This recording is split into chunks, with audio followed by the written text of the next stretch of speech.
That's excellent. We have a few producers who are actually in here. Jeremy, what position are you going for? So, funny thing about me is that I actually just started, like, I chose journalism as my passion last year. So I'm just slowly but surely trying to, like, figure out what I want to do with journalism. I know I want to do something with communications, and I either wanted to be an MMJ or a content producer.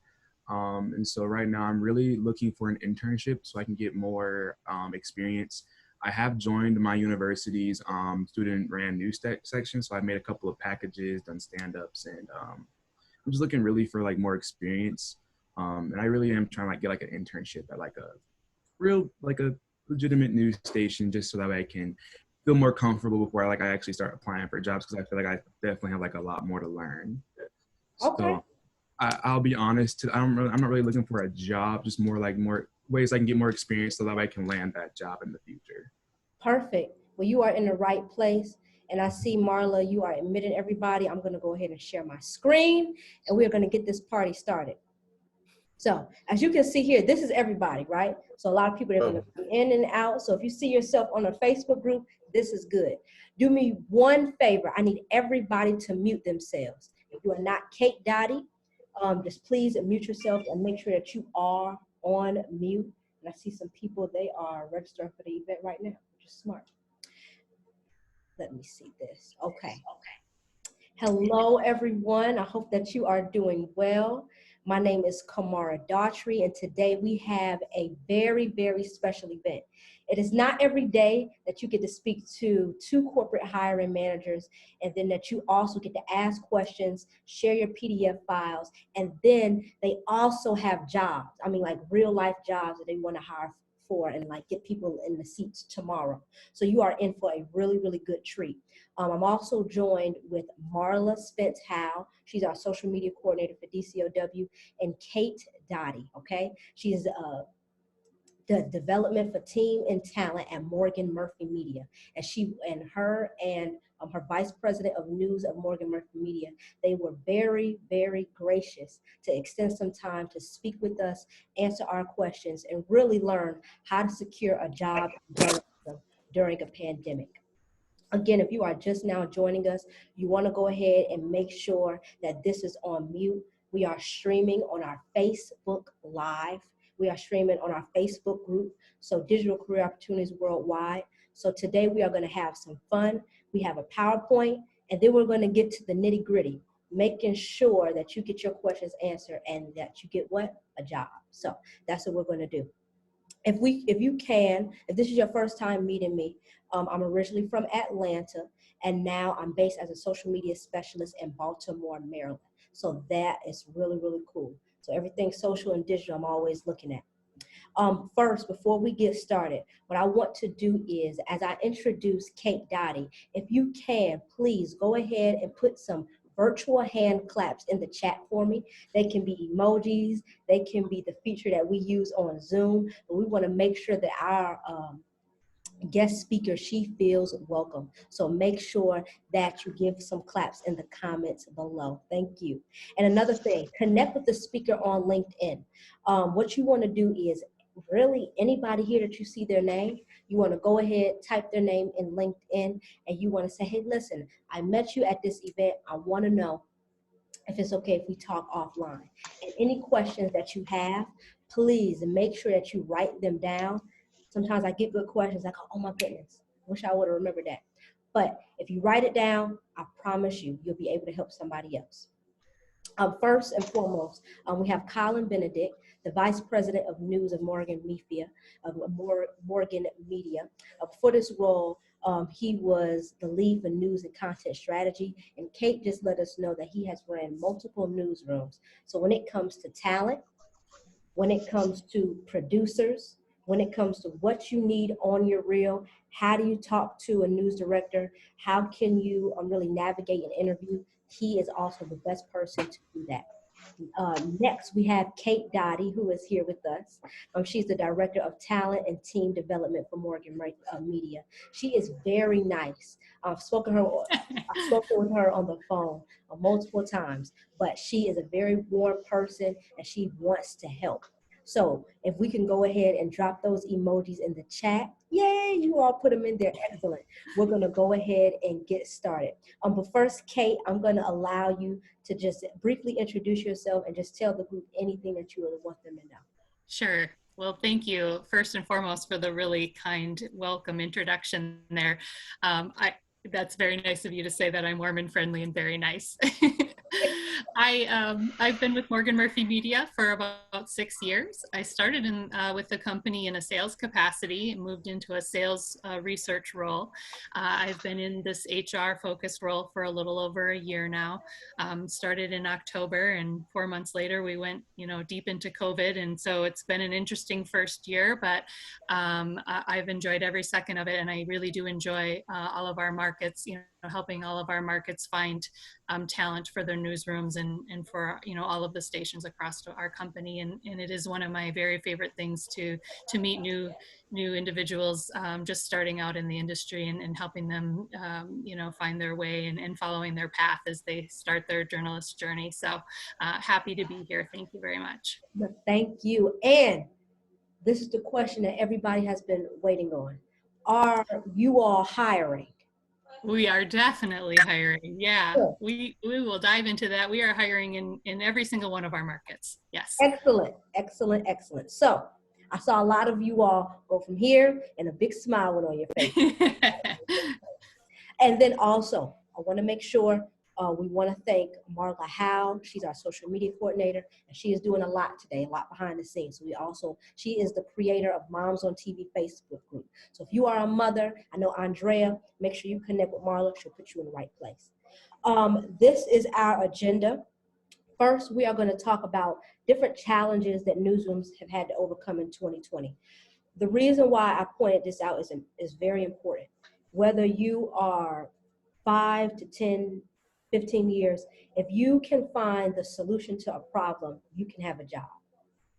Whether it's social media, whether it's a newscast, whether it's creating graphics for the next news station, but if you can find out what are the different challenges that people have and bring a solution to them, you are an asset and you are really essential to a news team and to a job, period, and to a company. Then we're going to talk about spring 2021 graduates. What general skills are news directors looking for to hire first-time graduates?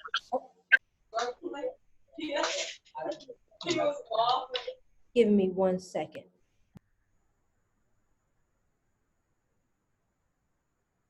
Okay. Kate, you might have to come off mute. Talent, as a recruiter for talent and team development, what characteristics do you normally look for when hiring at your stations? On air, and if you're taking notes, this is really important. What elements do your reporters need to have in their video reel? Producers, what's the best way to showcase your digital broadcast examples? A lot of positions are now hybrid. You just don't write for the news, but you have to write for digital as well. So those are two different components, AP style and then news writing. And then we're going to get into the Q&A. So we're going to get into it. Oh, last thing. Please, I know that some of you all have shared your files in the chat. Hold those for a second. And I want you to make sure you have your resume link, your video reel link, digital samples, and then just make sure if we say, hey, drop this link, let's look at it and share our screen, we can do that. Okay, now let's get into it. Okay, Miss Kate, in this virtual world, what challenges in 2020 did newsrooms have to overcome to adapt to a virtual world? That's a great question. I'll start this one out, and then I'm actually going to kick it over to Colin to answer as well. Okay. Certainly, all of our newsrooms faced extreme challenges when COVID hit, March of last year, when immediately everybody was sent home from the station except for very few essential personnel in all of our newsrooms. And so it became, how do we, produce a newscast from people's living rooms? How do we, interview people for stories? How do we get that video back to the news station? How do we connect all of those dots with all of us now working from home? So there was, communication challenges. There was obviously remote tech challenges, and also just employee safety and wellness challenges that were really important for us to consider too. How do we make sure that our employees are safe and feeling comfortable with their work environment, or just with the overall apprehensions and stress that we were all feeling just by experiencing the pandemic itself. Colin, do you have specific things that you would add to that? Sure, let me jump in first. Thanks for having us. This is a great opportunity to talk about our company and any insight we can provide that's helpful for people that might be joining our company or even just looking for a job in general. We're happy to do so. I really just appreciate the opportunity. Sorry, I'm joining you from my car. It's a parked car, so I'm not doing anything unsafe, but happy to have a conversation. Yeah, I think Kate, summarized it well. Look, our company started in 1890 as a newspaper company serving audiences. And, when I looked at the challenge that was in front of us, the first thing that I wanted to accomplish was let's continue the mission that was started more than 100 years ago of serving our audiences and serving our local communities. And this pandemic has challenged us in many, many different ways. One of the things, though, that has been awesome is that we've developed abilities that we didn't think were even possible. So our newsrooms, what we're spending a lot of time now on is trying to determine what our newsrooms are going to look like post-COVID, because I think we would really have missed an opportunity if we go back to the way it was pre-COVID. There's a lot of things that we are doing better now that we want to carry forward. Just a couple of examples real quickly, and I know we want to keep moving, but our MMJs are much more mobile and flexible than they ever were before. Right. The feedback we're getting from our people that are in the field is that this is better for them, that they have better tools at their disposal. It's easier for them to get their job done on a daily basis. And so we don't want to throw that away. We want to be able to carry that forward. And those are the things that we're really talking about right now. No, definitely. And thank you again for joining us. We have a lot of people, like I told Kate before. These are our live participants, and we are streaming this event live right now inside of our Facebook group of over 5,700 people. So we have a lot of people who are joining us via Facebook. So thank you again. But one of the key things that we talked about, we see a challenge and we said, everybody overnight or within a week or 2 weeks, especially with the school shutdowns, had to convert to cell phones and Zoom. So now we know that you can do a Zoom interview with somebody miles or skies away and still do it locally for a newscast. I wanted to really ask you, for college students, and not just college students, because we have people here with mixed experience levels, but what skills do newsrooms need now more than ever that they probably didn't need maybe 20 years ago? Yeah, I'll jump in on that. There's certainly countless sort of technical abilities that we could kind of walk through.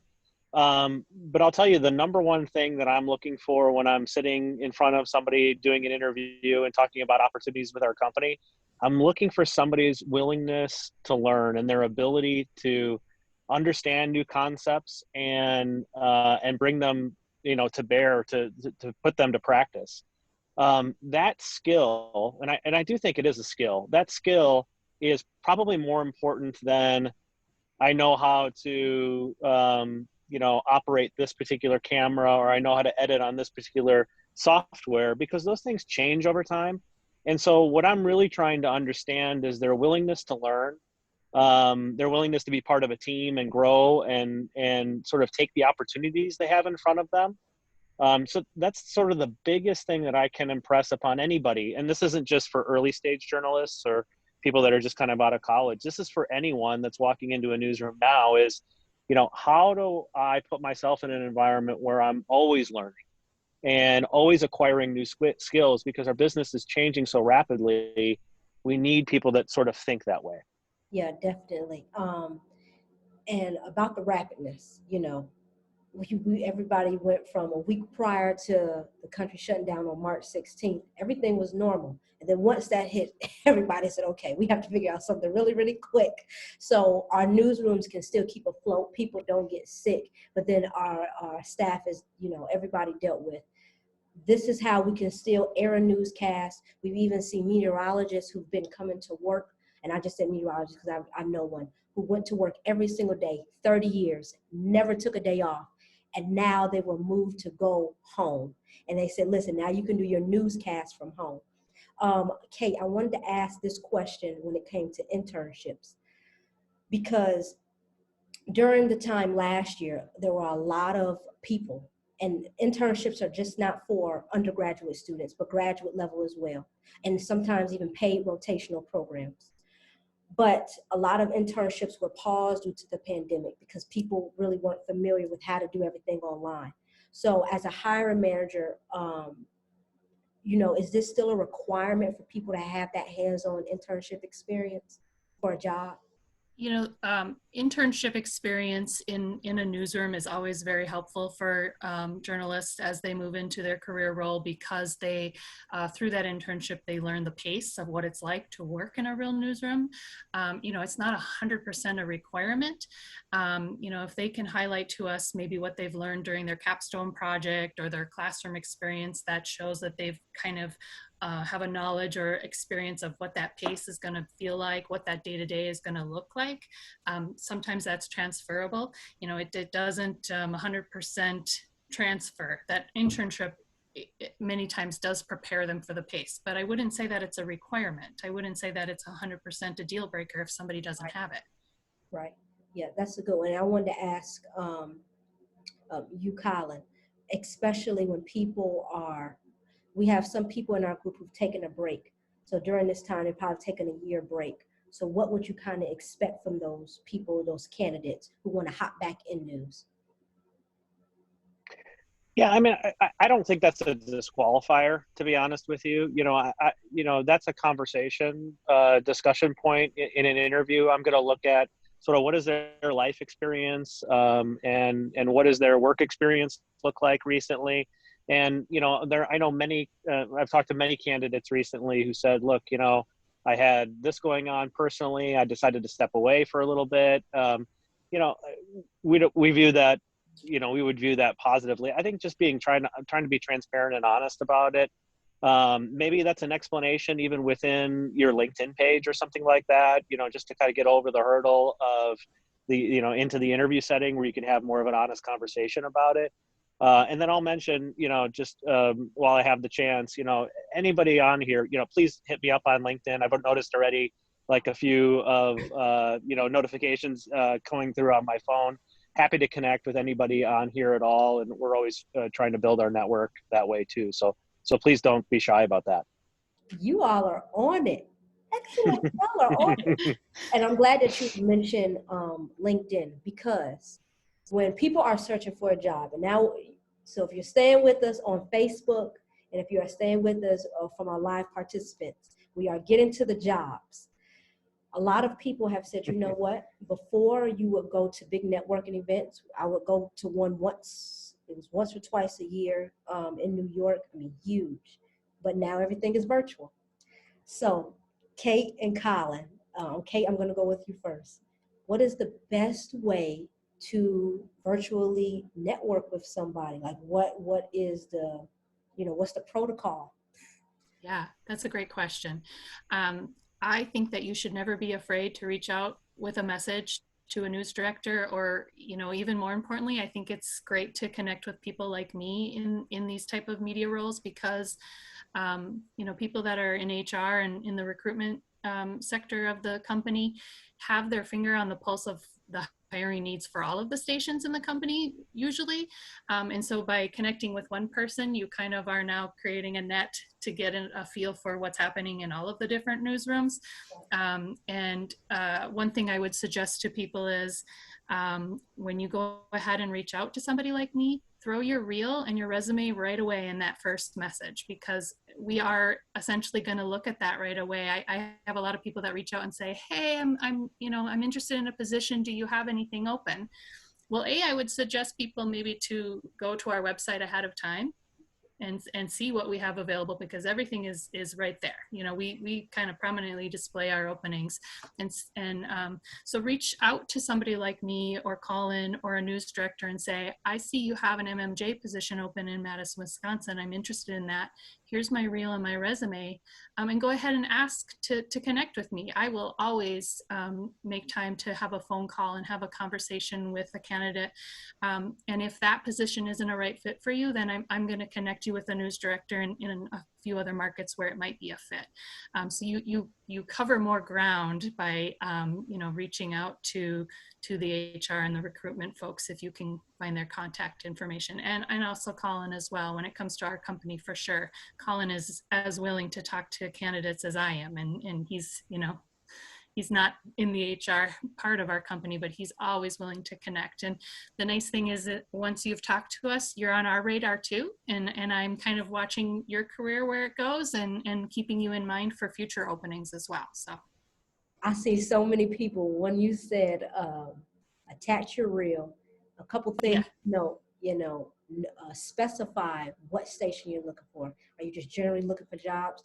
Kate already told you, it's displayed on the website. So when you reach out to her, have a specific job in mind, have one or two, and then ask, is this position still available? I saw a lot of people go just like this when you went like that. That's great. That's what we want. We want to get on the phone with you and have a conversation, because at first glance, this position might seem attractive to you, but once we have a conversation, we might realize that a different market or a different role is the better fit. And we want to be able to figure that out. And the nice thing is if we connect and we think there's a match, and then I pass your information to the news director, you've got an in there, right? You're not getting lost in the sea of emails in that news director's inbox, because we're making that connection. That's excellent. And Colin, did you have anything else that you wanted to add to that? Yeah, I mean, I think that last point is the perfect one. But, as somebody who has been a news director for many years, it's not that I didn't welcome the email to come in, but it gets buried with a million other things going on in the world, and so I would encourage you to use LinkedIn. I mean, I'm just going to speak for myself. I prefer to sort of make those type of connections there, because that's kind of what the platform is built for. If somebody direct messages me or reaches out and wants to connect and then messages me, that's going to be the easiest way for us to know you're really interested and you're serious and you're reaching out to us specifically about a position, and we can connect you. Certainly I'm just speaking, as a former news director and somebody who works with all of our news directors. They got a million things going on. And so, use sort of the hiring apparatus of a company. For us, it's the two of us. For other companies, they have other people working on it. Use those people to sort of, filter through and get to the positions that you're really important, because that's their job. And they're going to be able to give you more time and give you more feedback and connect you with the right people. So, and then, just try to be as responsive as you can. You don't have to get back in the next hour or anything like that. I don't have any expectations for that, but I can't tell you how many people I've connected with on LinkedIn, and then I'll send them a message, it says, hey, we have this opening. I think you might be good for this. And they've already accepted my connection, but then they don't ever respond to that. It might be 3 weeks. And then it's like, okay, well, obviously they're not interested, but, I'm also kind of making a mental note to myself of like, okay, well, next time around, they didn't sort of seem willing to engage at all. So, I would just try to be, to that relationship, if that makes sense. No, that makes perfect sense, because when we talk about, if you want a job and you have it on your LinkedIn and you haven't updated your profile, said, listen, I'm seeking, you have somebody who has hiring ability to say, look, these are the positions. Tell me what you think. Let's get on the phone. Let's talk. He didn't say within the next hour, but in probably about 24 to 48 hours, please get back to him. And then as well, I get it. We are people who are on our phones, right? So update your LinkedIn. Please update your messages. If you say, I don't want all those messages coming through my phone, make sure that you receive LinkedIn messages, because there are a lot of people who reach out via LinkedIn based on those certain words that you put in your profile. So you don't want to miss anything. That's a really key point. Please be responsive. And then, because you never know, that might be your next media house. Before we get into our next question, what I want to do is our next slide.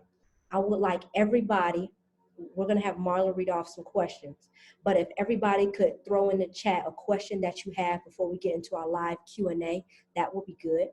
And then we're going to go off this last one, and then we'll open it up. This is for LinkedIn, and I'm glad that he mentioned LinkedIn responsive time. But in terms of when somebody reaches out, the best way to reach out to somebody is short, sweet, to the point. This is an example of what Marla and I, what we have created. And it just says, hello, I hope this message finds you well. I am this. It can be a social media specialist or an intern looking for a blah, blah, blah position. Are you currently hiring? Would you think that this would be a good way to reach out? Is this appropriate language? What do you all think? So for me, the first thing that I notice is it asks, are you currently hiring? And so it kind of goes back to that original point I had made. You know, if you're reaching out to me, I would hope that maybe you've already looked at our website to see if we have that type of position available. It's not a deal breaker, but it's kind of a nice touch for you to say, you know, I see you're hiring for MMJs in Madison. Could we connect about that? And again, I would go ahead and throw my reel and a link to my resume right in that initial outreach, because what's going to happen here is I'm going to receive this. I'm going to reply and say, yes, we are. Could you send me your resume? So we're already kind of going back and forth twice, when that initial outreach could have your resume and I could be saying, great, let's connect on Tuesday. So, you know, it's an extra step that if you put the resume right in the first outreach, I'm not offended by you sending more information right away. I think sometimes people they want to tiptoe into the conversation. They don't want to offend somebody by being too bold. Right. For me, I'm like, I want to see your resume. So go ahead and put it right in that initial outreach. Right, and that'll eliminate a lot of conversation. Yeah, it's not a deal breaker, but it's more back and forth than we probably would need. We'd be going ahead to scheduling that call. Excellent. Last question for Colin, and then we'll get into Marla's comments, and then we'll get into live Q&A. Make sure you all have everything together. So it's going to run quick. Colin, two questions. First, for reporters, and then I'm going to ask for producers. For reporters, what elements do you need in their reel to hire them? Yeah, great question. You know, for reporters, first, I want to see sort of their on-camera presentation. I'm really looking for confidence. It's kind of one of the key things that I'm looking for is, you know, do you have a command of your presence, command of the information you're trying to convey? And so, you know, that's a key element. And then beyond that, you know, don't spend a ton of time on that. You know, I've seen reels, you can go 45 seconds tops. You know, I don't need to see 16 stand-ups. You know, I can get a sense of your presentation after 3 or 4 or 5. You know, give me your best stuff, be impactful, make sure that it has, you know, some movement to it if you have that. You know, it's demonstrating something. Those tend to stand out a little bit more. And then as you go into the reel a little bit more, I'm looking for sort of enterprise story development. You know, are you showing me a story that I've seen 100 times over? You know what I mean? In the sense of everybody's done that story at some point in their life. So what stands out about what you bring to the equation? Is it a story that you took a story that everybody has done, but you did it in a unique way? That would be kind of cool. Or it was clear that you enterprised on that content and you found something that nobody else had. So, you know, give me something that's unique. Usually the first story I'm looking for it to be a little bit harder in nature. So, you know, I'm cool. I'd love to see your storytelling on features. Probably put that in as like a third story. I want to know that you can find me a lead story. You know, it sounds selfish when I say it that way, but I want to know that you can find the station a lead story for the 6 o'clock news that night. So, Those are some key elements. And then obviously digital is a huge component to that too. Kind of hard to demonstrate some of that in a reel, but if you can, you know, if you have a creative Facebook Live or an Instagram Live or something like that, you know, put it in your reel. I'd love to see that kind of stuff. So yeah, those are kind of the highlights for reporters. Excellent, excellent. Thank you. And now, producers, we have quite a few producers who are literally ready for hire. They've already put their Awesome. resume in the chat. One of them, Mr. Tripp, and then it was somebody else that Alonzo. No, he's on air. But there are a couple other people. We'll get to that. Great. But what do you need for producers, broadcast wise, to see in their reel?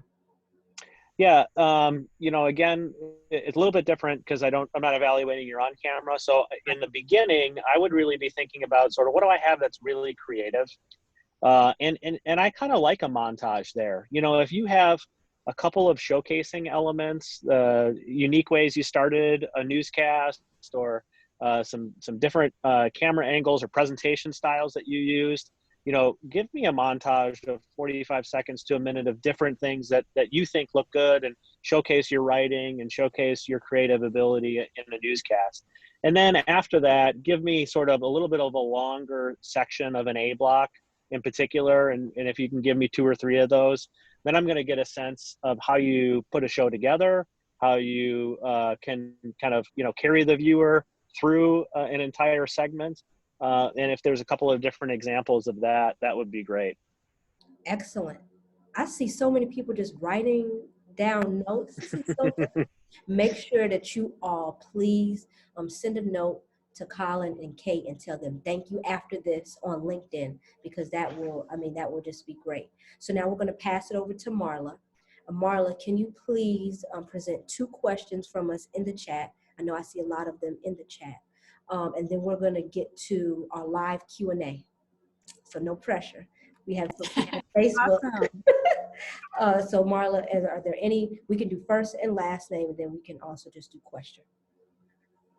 Okay, awesome. So we have Andrea Lyon, and I'm sorry if I'm pronouncing your last name wrong, but her question is basically also talking about reels. So just to go back on that note that you mentioned, Colin. So for experienced reporters / MMJs, what is a must on the front end of a reel for those experienced reporters and MMJs? Yeah. You know, especially for the experienced ones, you know, you have probably a wider variety of creative stand-ups, a wider variety of enterprise reporting. You know, those are, I don't think I'm unique in the sense of saying like what I'm looking for is basically what a lot of news directors are looking for. So, you know, make sure that you put your best stuff right up front, that's right in front of the viewer. But I'm looking for something that stands out, you know, as a, you know, all of you have experience in television news, and you've seen some stories, you know, it might be an important story on that day, but it's essentially a very similar story to what has been done in all markets across the country. That's not the type of story that I want to see on a reel. I want to see something that you brought to the table that was unique, and I would just focus most on that. Excellent. That's an excellent question. And Andrea, she is actually a very experienced producer, and she's a freelance producer, I think, at Orlando 35 in Florida. And she's looking. Marla, we'll go ahead and we'll take one more question. All right, another question is from Alexandria Rodriguez. And she is asking, as a digital content producer, is it helpful to have a blog or website that would keep all my clips and resume in one place as a reference for a hiring manager? Good question. 100%. Yeah. I mean, you know, keeping a website, putting a little time and effort into that too, to make it look nice, really makes me feel like, okay, you're going to put time and effort into creating content for our websites, or for the job that we're looking for. So, you know, it doesn't have to be, you know, a huge project or overly elaborate, but, you know, use some of your skills that you have to put that website together and showcase your best content. But you're absolutely right. If it's all in one place, that makes it even easier for the hiring manager to take a peek, evaluate your content quickly, and then decide if they have a fit for you. Excellent. Thank you, Marla. Thank you, Colin.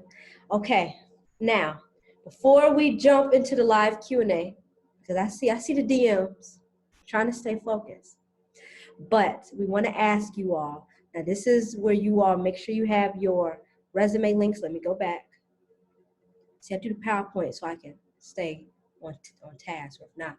Your resume link, video reels, digital samples for my digital producers, my social people, and then your LinkedIn profile. This is not necessarily, but 1 through 3 are. Are you all hiring? I know, Kate, that you said you have some positions. And if you are, what are those positions? And then everyone hold off and we'll get to some questions in live Q&A. But what positions are you hiring for? Sure. So Colin, fill in holes where I lose us here. That laugh. We're hiring in all of our markets, and I'm actually pulling up the list now so that I can be accurate here. We're hiring producers in. I'm sorry. Yes. Sorry about that. Oh, it's okay. But my producers, please get ready. Yep. All right. Why don't I'll jump Colin, in, yeah, Kate, please, if and you give would you, for a minute. and give you a Thank minute. So I'll go off my memory, but I think this is fairly accurate. So we've got 2 stations in Wisconsin, 2 stations in Washington State, a station in Joplin, Missouri, and another in Victoria, Texas. We definitely have MMJ openings in our 2 stations in Wisconsin and in one of our stations in Washington. And all of this is on morganmurphy.com. So anybody can go take a look at that. From an MMJ perspective, we're looking for somebody in Joplin, Missouri. And I think we're still searching for a MMJ with the possibility of being a weekend anchor at our station in Victoria, Texas. So that's kind of the reporter landscape. One exception, we're looking for a little bit more experienced investigative reporter in Madison, and we're looking for that type of a position in Spokane, Washington. Those 2 jobs wouldn't be somebody that we would hire right out of college for, the investigative reporter position. So we're looking for somebody that has the ability to sort of demonstrate enterprise reporting, and they're not going to be in the mix like on a day-to-day basis. So I think these are pretty attractive jobs. They're really going to be focused on in-depth enterprise content. So that's kind of the reporter landscape. We have a few weather positions. I know we currently have a weekday, Monday through Friday morning weather position in La Crosse that we're recruiting for right now, La Crosse, Wisconsin. And I think I just found out today that we're going to have a chief meteorologist position open in Yakima, Tri-Cities, Washington. So that one probably looking for somebody with a little experience in weather, since it's a chief meteorologist position. And then I don't know, Kate, do you have the producer list in front of you at the moment? I do. Yep, absolutely. And I apologize for the interruption. It's okay. 6:30 p.m. in Wisconsin becomes bewitching hour for the children. Let's see. So producing, so we are hiring news producers in Madison, Wisconsin. We're hiring news producers in Yakima, Kennewick. And we are also hiring in La Crosse, Wisconsin. And it appears to me, and Colin, maybe you already covered this and I missed it, but the weekend news anchor in Victoria, Texas is an anchor / producer position. And I apologize if you already covered that one. And then also a promotions producer and a news content producer in Spokane at KXLY. And I think that covers all of the producer positions. And also, just to point out, we do have a meteorologist here, an experienced one, Karen Williams. And then I'll have her introduce herself a little bit later. But make sure that you just reach out to Colin and Kate on LinkedIn so you can connect with them about that. And then Earl, those MMJ positions. Colin, before we get into the live Q&A, the investigative reporter, those are experienced. So you would say about 3 to 4 years. Now, the MMJ positions that you all have available, would you hire somebody right out of college for those? For some of them, we would, for especially, our two bigger markets, sometimes we will hire somebody with maybe one station already under their belt for an MMJ. So like Madison and Spokane, we're a lot of times looking at like a second station for our MMJs for those markets. But really for our, for our other markets, we're looking at MMJs that are coming out of college for sure. Excellent.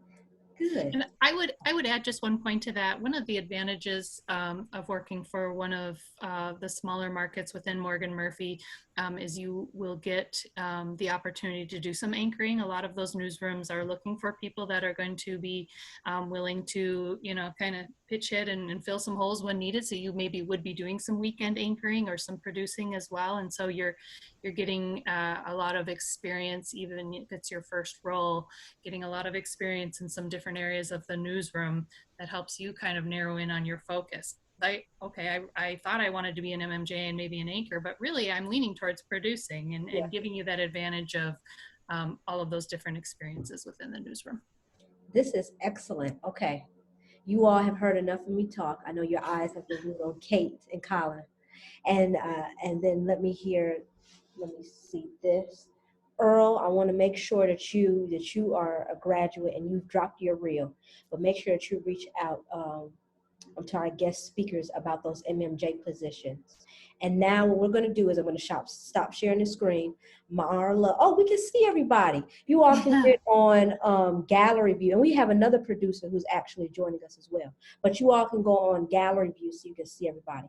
But what we're going to do is I'm going to ask if you have a question.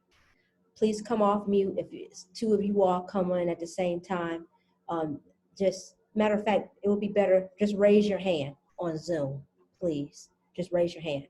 Oh, no, like the feature. Not your actual hand, but the feature. And what we're going to do is we're going to take a couple of questions. We're going to do our live Q&A, and then Marla's going to moderate from our Facebook group.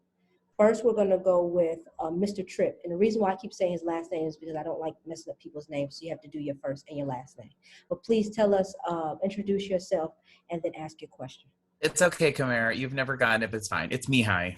Hi, guys. Thank you so much for doing this. I've applied for a couple. I know this is a little more in depth. I've applied for a couple Morgan Murphy stations, Madison and La Crosse, Eau Claire, for the producer position.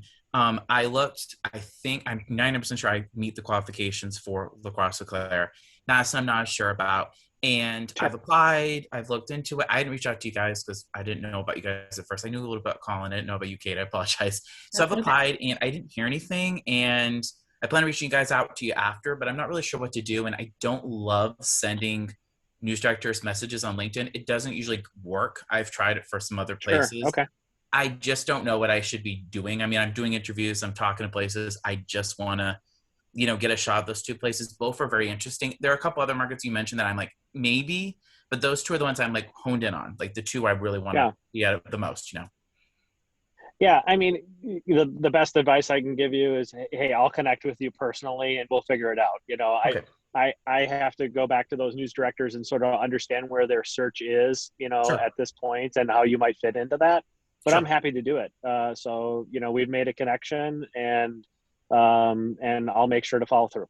Thank you. No, I appreciate that. Yeah, because those are the two places I worked. I actually worked as at a competitor station to the Yakima Tri-City station, so I'm pretty familiar with Morgan Cool. Murphy for that thought. So I mean, I've been in that market, so I'm actually pretty familiar with the company from the time I competed against it, which is rare to say I've competed against a Morgan Murphy, but I have. So I kind of understand the company a little bit more than some other people who may not be as familiar with it. Sure. No, thanks for mentioning it, and let's sort it out. Thank you so much. I appreciate it. Excellent. Thank you. And another thing, Mihai, I got Yes. it right? Yes, you did, Kamara. Good. One thing that he did is he sold himself. He said, listen, I have some experience. I worked in one of your markets before. When you all are doing your elevator pitch, because somebody had to work with me, make sure it's short, it's to the point, and you just let somebody know if you have experience in the area, hey, this is what I used to do, so they know and you have some background knowledge. Let me see this. I like the hands. Please continue the hands going up. Oh, I got to go to the second page. Thank God for Marla, because I did not see the second page. Earl, please Please give us your elevator pitch. Hi, everyone. My name's Earl Stoudemire. I'm a graduating broadcast journalism Spanish double major from the University of Southern Mississippi. So thank you guys for both being on this call today to listen to you both from Morgan Murphy. I saw a few openings on the website that I was really interested in applying for. And since I started applying with a ton of other companies and I'm just now meeting both of you face to face, which I love, I was wondering whenever I want to apply for any of these applications or openings, is it better to contact like you, Miss Kate, right before I apply or right after? Because I wanted to see how the process works and flows just for your company and in general, because that's pretty important. Yeah, that's a great question. You know, there's not a hard, fast one way or the other way to do it. You know, we prefer to have, for EEO purposes and just for the process of hiring, having an application on file. And so it doesn't hurt to do that first. You were over here and then you moved over there, Earl. Sorry. You know, to have that application on file and then just follow up with me via LinkedIn or email. Say I've put the application in, and just to let you know I've officially applied, and I'll follow up with you and schedule a call, or just connect you directly with the news director. Thank you so much. And also following up with that, is it better to talk with the talent recruiters or going straight to the news directors? Because I've done both and I want to see which is preferable for companies and helping everyone do their jobs efficiently. So I would say once you have that application in, reach out to me or Colin. A lot of times the news directors are watching those applications come in at the same time as we are, and they may get to you before we do even. So, you know, it can happen many different ways, but I would say follow up with one of us in recruitment, and that way then we can connect you if they haven't reached out to you yet. Thank you. Thank you very much. Also, there's Karen Williams. I saw that you dropped your video reel. You're a meteorologist. If you can, please just briefly introduce yourself. A lot of my experienced people, I want to make sure that you get out there. So Ms. Karen Williams, can you please introduce yourself?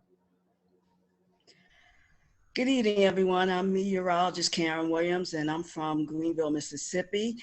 And I wanted to let both Kate and Colin know I did apply for the position that's out in Wisconsin. So that part of the step is already done. I applied there yesterday. So at this point now, I'm going to follow up with an email with you all, and we'll go from there.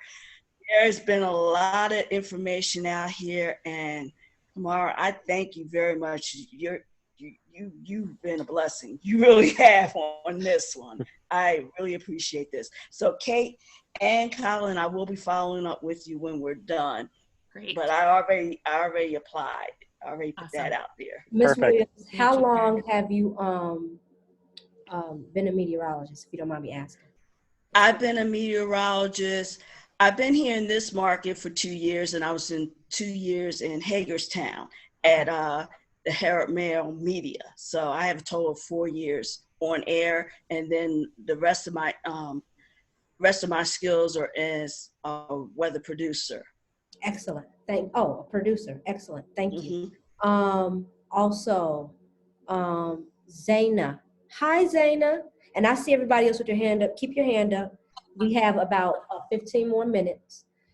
Please introduce yourself. Okay, great. Good evening. My name is Zaina Buckholz, and I am graduating from the University of Central Florida in Orlando, Florida. I actually had a more general question. I don't know if that's okay with you guys. I wanted to know, I've only had like 2 internships within the span of my college, one in social media and one as a journalist. However, I wanted to know if it was acceptable, okay, for certain companies or to put on your website, like if I have a personal website, my personal project. So what I did, since I didn't have a lot of experience in different companies, I decided to do my own projects. I created my own website, started my own business. I interviewed different people on Instagram Live. I try to be very creative and create my own videos, etc. I wanted to know if that was okay to put that on a website if you don't have that much experience, if that makes sense. Absolutely. Zaina, we want to get a really good picture of who you are as a journalist, who you are as a person, you know, Yes. how your mind works, what your process is. You know, the more information we get to know you, the better, I would say. Yeah. Yeah. Okay. Yeah, Perfect. absolutely. That's great. Thank you. And that's also something for, I wanted to ask this question to Mr. Collin, for digital and social producers. Because honestly, the last couple of jobs that I have gotten, they have all just been people from the Facebook group. So they've seen the work that I've done with the Facebook group, and then they've reached out. When we talk about different media examples, what is the best way to, because I've had articles, and then for digital producers, you know, people say, you know, here's this, anybody can write a byline. What is the best way to really put that package in one, from IG Lives, Facebook, to and graphics to whatnot? Yeah, I probably would lean on having that personal website still, you know, and trying to kind of embed some of that social content into your website. You know, I'd love to see your Instagram lives, you know, I'd love to see some of your Facebook lives. So, you know, I take that content, embed it on a website, and then sort of package it all together with your sort of written sort of, you know, article page, you know, examples of your writing for the web. So, you know, that's my best advice. Oh, excellent. Then those websites, I'll tell you, please go ahead and get a .com. It doesn't matter who you go with. Get a Exactly. .com. College professor told me that like 3-4 years ago. I finally did it, but it paid off. But go ahead and get it. And now we're going to move on. Toddy, you are a producer. So I want to make sure that you connect with Yes. Kate and Colin. Yes. So introduce yourself. Hi, hello. My name is Toddy Abeje, and I'm currently a free agent multimedia journalist that's in the job hunt. I'm looking for work in journalism, specifically in news production, production assistant, digital content, and social media. I have two questions. One is, with the pandemic, I put in the chat, right?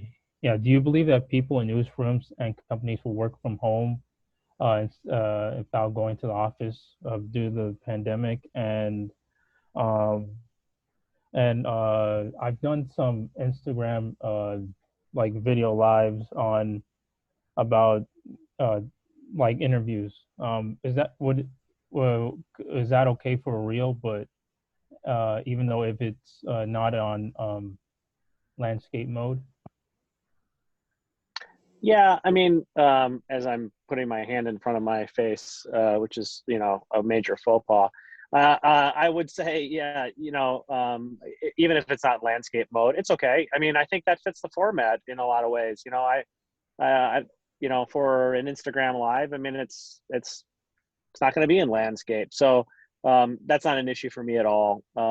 So, you know, I think your other question was kind of around working from home and if that was likely to continue, or kind of how we're approaching that. You know, I think for some positions we're going to allow people to have some flexibility and work from home. Right. But I think other positions we've really determined, you know, we would like them to be in the newsroom. We think that they are in a better learning environment in the newsroom. We think the product is better when we can collaborate together, and some of the things we have to do right now, we have to do them for safety reasons, and I'm glad we're doing them. But I think when we have the ability to gather together too, I'd like to be able to do that as well. So we're going to try to have some flexibility. You know, one of the things we talked about with producers, because we have some of our producers who are working from home right now, one of the things we talked about was, well, wouldn't it be great to have that ability, you know, during the holidays when it's so tough to be able to just get shows done.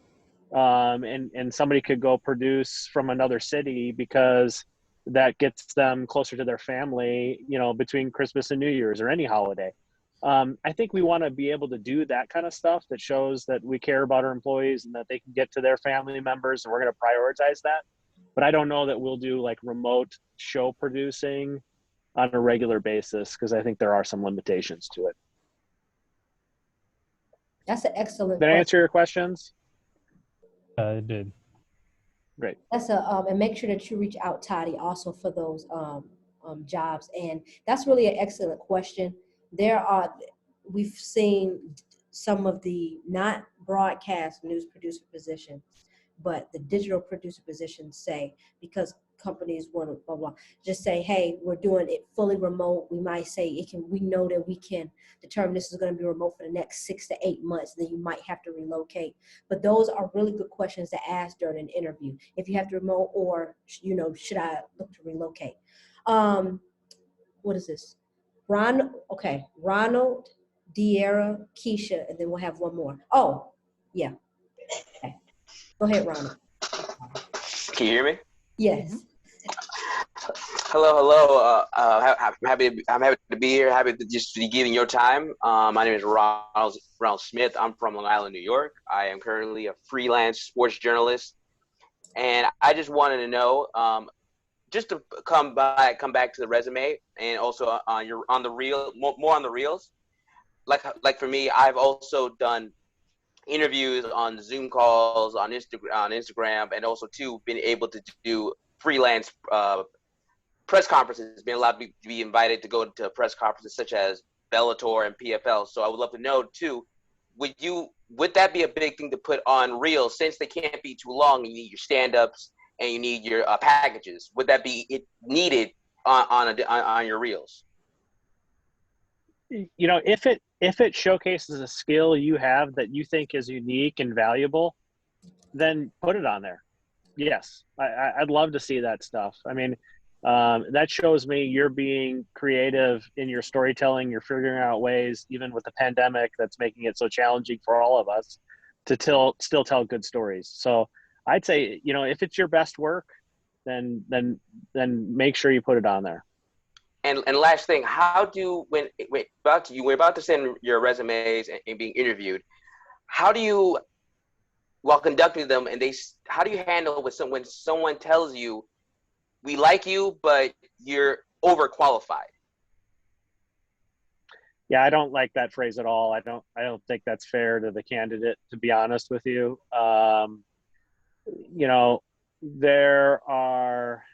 How would I deal with that? That's a great question. I would probably respond. Yeah, no, go ahead. I was going to say I would probably respond to the interviewer and say, if I'm overqualified for this position, would there be other positions within your company that you think I might be more suited for? It's kind of a cop-out comment, I think, to a candidate. And I would want to know what areas make you feel that way. And if I'm so skilled in these areas, then are there other positions that you might offer that my skills would be a good match for? The only other piece of advice I would give, I think those things are great that Kate mentioned. It's really I would agree with Kate. It's really not a good approach from the employer's perspective to say something like that. But I guess I probably would say, because usually what they, I think, are driving at is you might be more expensive than we are budgeted for this position. So, maybe just try to be honest. Look, is there a salary range for this position? Or here are my salary expectations. And if those don't match, that's perfectly fine. I understand. But this is kind of what I'm looking for from a salary range standpoint. That's my best advice. I wish people wouldn't use that phrase, to be honest. Thank you very much. You have a good one. You too. Thank you. That's a really good question. We're going to have two more. Kate, do you mind dropping or commenting you and Colin's email address in the chat? Sure. There are a couple people privately messaged. And you all are smart. You didn't put it in the chat, because they want your email addresses. So they privately they say, can you send it to me? Yes. That's something I would do. Let me see. Keisha and De'Ara. Then we'll have a bonus question, and then we're going to thank them. Okay. Hey, okay, can you hear me?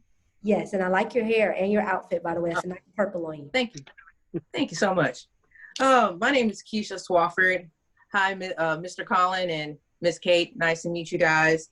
I'm a sports freelancer, and I do a podcast called Ballin' with Keisha.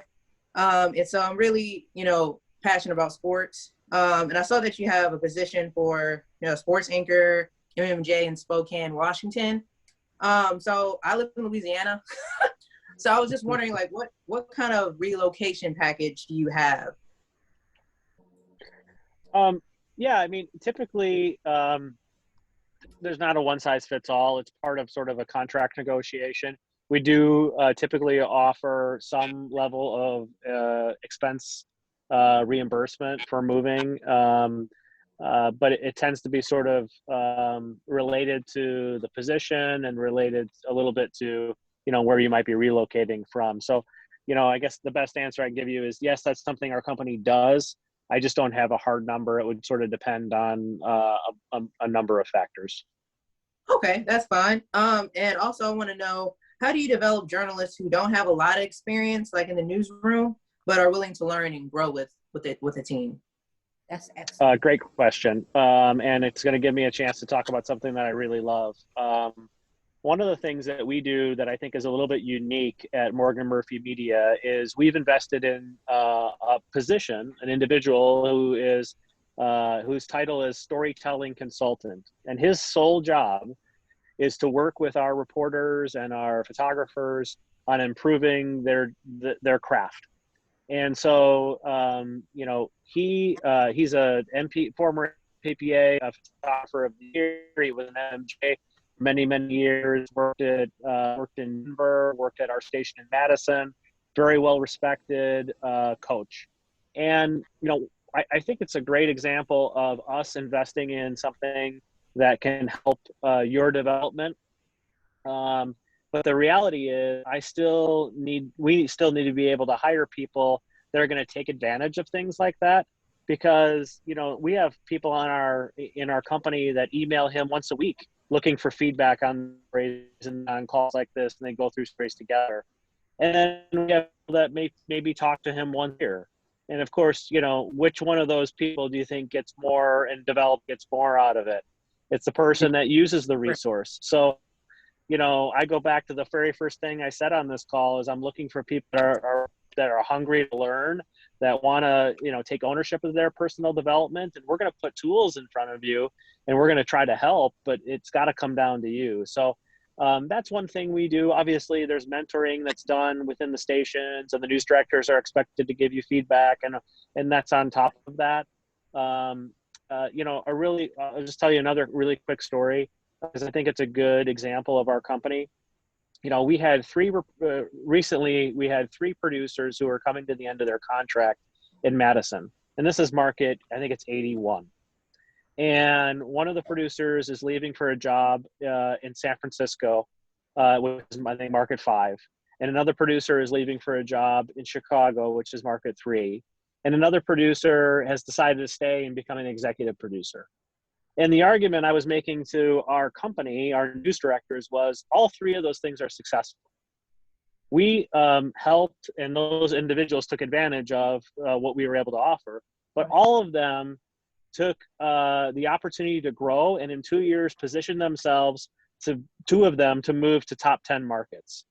That, I think, is a good reflection on our company and what we're trying to do in terms of their development. Would I have loved for them to stay with our company? Of course I would. But I understand the television business, and what we're focused on as a small broadcaster is how do we help people grow individually, recognizing that's going to help our viewers, that's going to help our station. And some of them are going to stay with us, and some of them are going to move on to bigger and better things. But if we're focused on helping everybody develop their journalism, then we're going to develop a reputation as a place to be and a great place for people to start their career. And that's to our benefit too. So sorry for the soapbox. I talked a long time answering your question, but you gave me an opportunity to talk about the things that I'm really proud of at our company. I love that. Consultant. That sounds like something that I needed when I was at my news station. Somebody could have helped me out a lot. Yeah, exactly. That's a really good position. And Keisha, good question. And make sure that you connect with both Kate and Colin on LinkedIn. Last question, and then we are going to thank Kate and Colin, because people have to get to bed and go for the next. De'Ara, I want you to introduce yourself, and then also tell people that you are available for hire, please. Hey, hello everyone. My name is De'Ara Banks, and I'm from Richmond, Texas. I currently work in Houston as an MJ at a local station, and I am available for hire. I also was wondering for both Kate and Colin, what is something that stands out to you on a demo reel? Like, what has been your favorite thing that you've always loved when you're looking at other demo reels, and something that stands out to you, something that you would recommend people put in their demo reels? Yeah, I'll take that because I probably have looked at thousands compared to Kate. I mean, I remember taking VHS tapes and plugging them into a VHS, recorder and looking at them that way, and it was a lot more labor intensive. But now I just look at people's YouTube links, so it goes a lot quicker. The simple answer I can give you is, the power of television is in the emotion of it. And if you can make me feel something on your reel, that's frankly what I'm going to remember if I'm watching a newscast. Was I brought to tears? Was I happy? Did I laugh out loud? Those are the types of things that I walk away and I say, okay, this person has the ability to move me emotionally. That's going to stand out above all the other stuff. So, I would say seek out the emotion, put your best foot forward, right? Take your best stuff, make sure that the stuff you're proud of is in front of the person who's looking at your reel. But if you have anything that has any emotion to it, or you think you're proud of what you did with it, I would suggest you go in that direction. Thank you. Wait, can I ask one more question? Can I ask one question really quickly? Give me 1 second. I just wanted to know, okay, what's the appropriate... Hold on. Oh, sorry. It's okay. Toddy, I want you to ask your question in a message Kate on LinkedIn, please. Okay. Please, Tamir, go ahead. I've seen that you've been having connection issues. Go ahead and briefly ask your question. Oh, no, I was just going to ask, what do you think, Mr. Collin, nice to meet you, by the way, the appropriate length for a demo reel? Because I hear like 2 minutes and 4 minutes, 10 minutes. I'm not sure. I just wanted to kind of follow up on that real conversation. Yeah, sure. You certainly don't need to go over 10 minutes. I think 2 minutes is a little bit short. I'm kind of looking for probably 45 seconds of some kind of montage if we're talking about a reporter position. And then, give me 2 or 3 stories. So, you're probably around 6 or 7 minutes. I'd say that's pretty typical. Okay, thank you. Thank you. Thank you. And thank you everyone for your professionalism and for your time management with me. Now, this is where I want to say thank you, Colin, and thank you, Kate. Thank you very much for your time. Y'all, they did this after work. Everybody is already zoomed out, but because they love journalism so much, they hopped on here with you all, and they were able to use this also as a recruiting tool for people to get back in the industry. And also, on 3, when I count on 3, I want everybody to unmute themselves and say thank you to Kate and Colin. Okay, on 3, 1, 2, 3. Thank you. All of it, we appreciate it all. That's as close as happy birthday as we're gonna get with everybody. You're all too kind. It was great meeting Thank all of you. Thank you. Thank you all. Thank And you all. This please has been a pleasure. Yes, and thank Marla. Marla, thank you very much for the social media coordinator. Thanks, Marla. Thank you. We were able to stream on our Facebook Live group with over 5,700 people. And Marla, you have been moderating those comments. A lot of people have been joining in, and people are saying, oh, this was on, they were able to join it. Great job. Thank you so much. We have went over a lot today. We have talked about really how do you connect with the hiring manager. Again, it's not every day that you have access like this to 2 corporate hiring managers at the highest level, right? And we are talking about broadcast media. You all were also taught what to put in your producer reels, and hi, David, and also what to put in your reporter reels.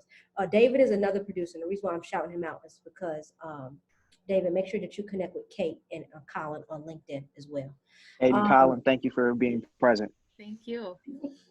And also, they gave you the most important thing, jobs. So go on their website, apply for the jobs, then reach out like Kate instructed. Say, hey, I see this position. What do you think? But if you haven't already, before we get out of here, if you have not registered for our video editing class, we only have 10 more spots available. So make sure that you go and that you sign up for that. Kate and Colin, is there anything else that you would like to tell the group before we depart? This has been awesome. I really Yeah. have enjoyed it. Thank you so much for the opportunity to talk. Let's talk one-on-one. Hit me up. Let's talk. Great. I echo that. Thank you, everybody, for your time. We're looking forward to connecting with you after the call. Excellent. So Kate should receive a lot of emails and a lot of LinkedIn and Colin. Okay? Look And you forward to will. it. So just heads up, you're going to receive it. That's all right. Bring it my on. only warning. It's a good warning. Yeah, Okay. absolutely. Well, everybody, thank you again. You can watch this replay inside of our Facebook group, and we'll have this available on YouTube tomorrow. But until then, you all stay blessed and have a great night. Talk to you later. Bye-bye. Bye, everybody. Bye.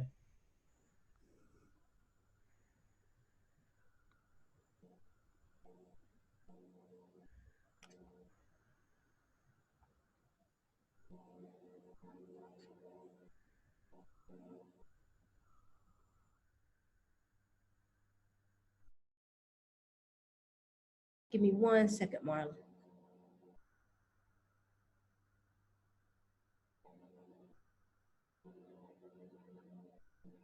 Okay, let me make sure that